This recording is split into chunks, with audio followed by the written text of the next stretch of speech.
बंधुगण आईसीसी एमती एक नुआ नियम आनी जहाँ 2027 वर्ल्ड कप्र चित्र को संपूर्ण बदलाइदेव। एथिरे कौन दल पर यात्रा सहज हेब ना। नुआ फर्माट नुआ राउंड एवं प्रत्येक मैच हेब कर बा मर भली।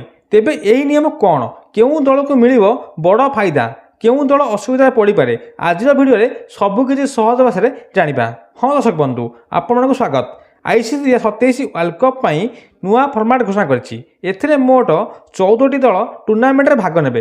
प्रथम रैंकिंग रे तले थिबा 3टी दल सुपर सीरीज खेलिबे। सेथुर गोटे गोटे दल परवर्ती पर्याय जिबे। तापरे 12टी दल को 6टी लेखाए 2टी ग्रुप रे बंटा जिवो। प्रत्येक दल निज ग्रुप रो अन्य समस्त दल सह मैच खेलिबो। एहा परे श्रेष्ठ दल माने सुपर 7 पर्याय जिबे। एथारे पॉइंट्स रो लड़ाई आउरी कठिन हेबो। सुपर 7 शेष होगा पर टॉप 4 टीम सेमिफाइनल जिबे। तापरे 2 विजय दल फाइनाल खेली वर्ल्ड कप चैंपियन निर्णय करेंगे। आईसीसी उद्देश्य होउची मैच को अधिक रोमांचक मैच एवं प्रत्येक खिलाड़ी को गुरुत्वपूर्ण करने।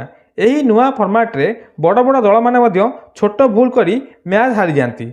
Bharat Australia England New Zealand Pakistan और दक्षिण आफ्रिका भली शक्तिशाली दल मान यही मैच अत्यंत गुरुत्वपूर्ण हेबो। तेबे बंधुगण आपण को आईसीसी यही नुआ नियम केमिति लागिला यह भल ना खराब कमेंट करी निश्चिंत मतामत जणातु। वीडियोटी भल लगे लाइक करूँ शेयर करूँ एवं क्रिकेट अपडेट पाई आम चैनल सब्सक्राइब करूँ भूलिए नहीं दर्शक बंधु। धन्यवाद। जय जगन्नाथ।